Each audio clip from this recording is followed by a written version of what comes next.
notre capsule de ce jour. Nous émettons depuis Kinshasa, la capitale de la République démocratique du Congo. À la présentation, votre servante Anne Boussanga Kaleba. Nous allons nous entretenir ce jour sur la différence entre la lecture et la méditation de la parole de Dieu. Je me rappelle, dans l'une de mes capsules, nous avons partagé l'importance de la lecture de la Bible. Et ce jour, nous venons nous entretenir sur la différence qui existe entre la lecture et la méditation de la parole de Dieu. Nous avons pu partager qu'on pouvait lire la Bible selon un programme qu'on s'est établi soi-même ou selon des programmes élaborés par certains ministères pour nous aider à lire facilement la parole de Dieu. Tout cela, c'est très bien. Mais il s'avère que pour comprendre certaines paroles, seule la lecture ne suffit pas. Il convient de faire autre chose et c'est ça que nous allons voir aujourd'hui. En fait, pour comprendre certains passages bibliques, nous devons absolument méditer sur ces passages. Cependant, il se trouvera certains passages que nous ne pourrons jamais comprendre par la seule lecture de la parole. Et c'est à ce niveau qu'intervient l'importance de la méditation de la parole. La méditation, bien aimée, fait partie des incontournables dans la vie chrétienne. Si vous voulez réussir votre vie chrétienne, soyez assidus à la méditation de la parole. Nous voyons ça dans Josué, au premier chapitre, verset 8. Il nous est dit, vous voulez réussir dans vos entreprises, méditez la parole de Dieu. Nous voyons ça également dans le premier psaume que je vous invite à lire chez vous à la maison. Nous pouvons considérer ce qui s'est passé dans la vie de notre Seigneur Jésus-Christ lorsqu'il fut aux prises avec le diable. Il n'a pas cessé de lui répéter, il est écrit, il est écrit, il est écrit. Nous devons comprendre profondément la parole de Dieu et la méditation, c'est le processus par excellence qui nous y amène. Donc, nous devons prendre un sujet dans son contexte. Et nous pouvons être amenés à lire le verset d'avant et le verset d'après pour mieux comprendre. Et nous pouvons même parfois être amenés à prendre les chapitres tout entiers. Alors, quand nous lisons tout le chapitre, et là, ça peut nous aider à comprendre le contexte, mais ce n'est pas toujours le cas. Nous pouvons simplement être amenés à prendre juste une portion. Cela peut être suffisant pour notre passage, mais ça ne sera toujours pas pareil. Des fois, nous prendrons tout le chapitre, parfois, ça ne sera que juste une portion de l'écriture. Mais quand nous prenons maintenant la portion en question, nous devons la placer dans un contexte. Et ce contexte-là, en tout cas, nous devons tenir compte de l'aspect géographique, historique, du contexte culturel, du contexte politique et même du contexte religieux. Nous devons chercher à savoir qu'est-ce que l'auteur a voulu communiquer aux destinataires de l'époque et à nous aujourd'hui. Vous voyez? Nous devons tenir compte de toutes ces choses-là pour éviter les hérésies. Certaines hérésies naissent de la mauvaise interprétation de la parole de Dieu. Nous devons savoir que l'Ancien Testament nous aide à comprendre le Nouveau Testament. Nous ne devons donc pas zapper l'Ancien Testament, bien aimé. Nous devons lire toute la Bible parce que c'est le tout qui constitue la parole de Dieu, l'inspiration de la parole de Dieu. Nous ne devons pas zapper certaines parties, ne prendre que ce qui nous arrange ou ce qui nous convient. Non.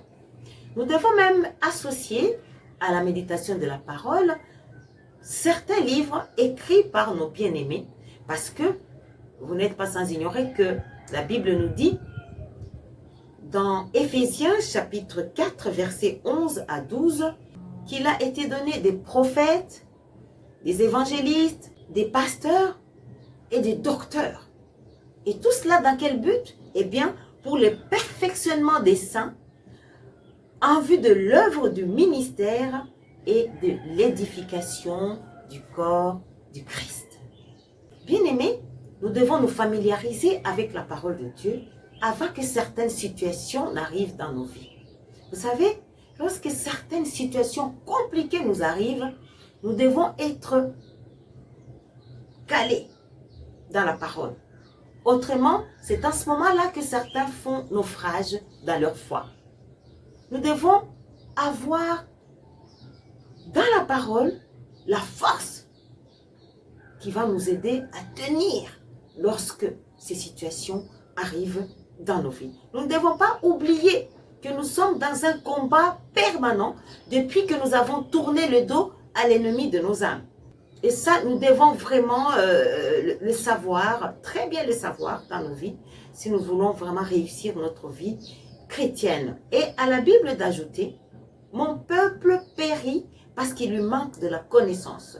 Nous trouvons ça dans Osée chapitre 4, verset 6. Passons à présent au processus proprement dit.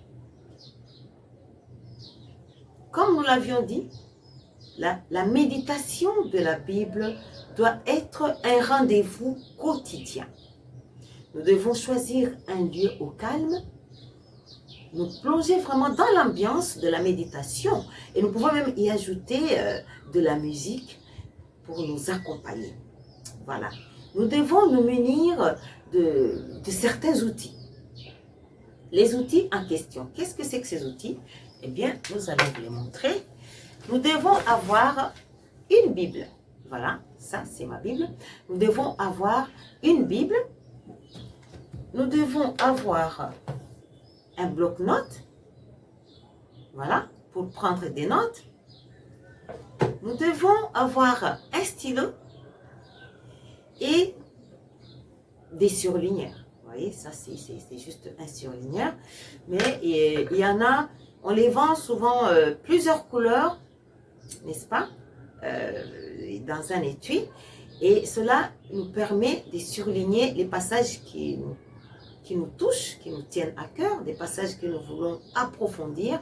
Et certains le font par thématique. Ils prennent une couleur par thématique et ils surlignent selon les thèmes. Ils prennent une couleur selon un thème qu'ils veulent exploiter.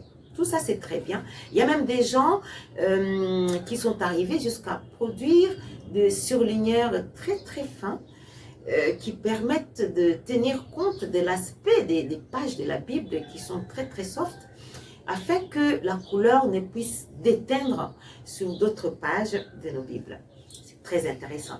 Alors, bien aimés, il existe plusieurs versions de la Bible. Il existe des Bibles annotées, des Bibles commentées, etc., etc. Il y a même des Bibles qui donnent certains détails, qui suivent le parcours des personnages bibliques. Il y a des Bibles qui peuvent suivre le parcours de Jésus-Christ, le parcours de l'apôtre Paul, etc., etc.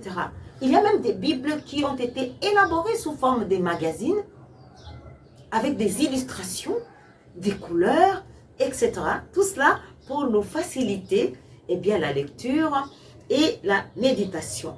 Et bien aimé, avoir plusieurs versions de la Bible, c'est vraiment une très bonne chose parce que cela peut relever certaines particularités des livres et même cela peut nous permettre à voir le message sous plusieurs angles. Vous voyez, c'est très très intéressant de tenir compte de tout ça.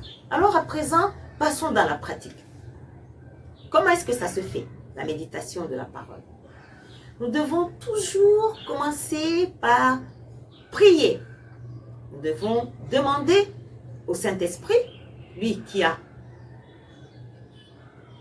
inspiré la Bible, n'est-ce pas, de nous venir en aide afin que nous puissions saisir le contenu qui nous est proposé. Et ça, c'est bien sûr 2 Timothée, chapitre 3, verset 16, qui nous montre que toute écriture a été inspirée. Après la prière, nous prenons notre passage choisi. nous pouvons choisir notre passage de façon tout à fait aléatoire ou selon un calendrier que nous nous sommes fixés. Mais nous pouvons aussi considérer un calendrier élaboré par d'autres personnes. Il y a des ministères qui élaborent des calendriers des méditations bibliques chaque année. Et nous pouvons aussi les prendre, pourquoi pas, parce que tout cela, ils le font pour aider les frères dans leur méditation de la parole de Dieu. Alors, le sujet aussi peut être court ou long, selon ce que nous voulons approfondir en ce moment précis. Autre point, nous devons chercher à comprendre ce que l'auteur a voulu communiquer aux destinataires de l'époque, mais aussi à nous aujourd'hui. Et comme je l'ai dit beaucoup plus loin, nous devons tenir compte du contexte, n'est-ce pas? Du contexte de l'époque et du contexte actuel. Nous devons pour cela voir si il est nécessaire de prendre le verset d'avant et le verset d'après, ou s'il convient carrément de prendre tout le chapitre ou simplement une portion. Et comme je l'ai dit beaucoup plus haut, ça dépend du passage que nous voulons méditer. Et au fur et à mesure que nous méditons, nous devons prendre des notes, surligner ce que nous trouvons très intéressant, ce que nous trouvons pertinent, surligner et lire, relire même, etc. Alors, à la fin, qu'est-ce qu'il convient de faire? À la fin, il convient à présent d'écouter ce que Dieu a voulu nous communiquer. Ensuite, nous devons noter ce que nous avons retenu. Et l'étape d'après, c'est de chercher à savoir l'action que nous devons entreprendre. Est-ce que nous devons nous repentir? Est-ce que nous devons saisir une promesse? Ou alors, est-ce qu'il y a une action particulière que nous devons entreprendre par rapport au texte que nous venons de méditer, vis-à-vis de Dieu ou vis-à-vis de notre prochain ou encore vis-à-vis de nous-mêmes. Tout cela, nous devons bien l'avoir dans l'encadrement de la méditation que nous venons d'effectuer. Et alors, lorsque nous aurons bien mis en place tout cela, il ne nous restera plus qu'à prier encore une fois et nous engager à mettre en pratique tout ce que nous aurons retenu. Et enfin, le ruminer tout au long de la journée. Voilà, nous sommes arrivés à la fin de notre capsule d'aujourd'hui. Il ne nous reste plus qu'à vous remercier de nous avoir suivis et à vous dire au revoir dans le plaisir de vous retrouver au prochain numéro.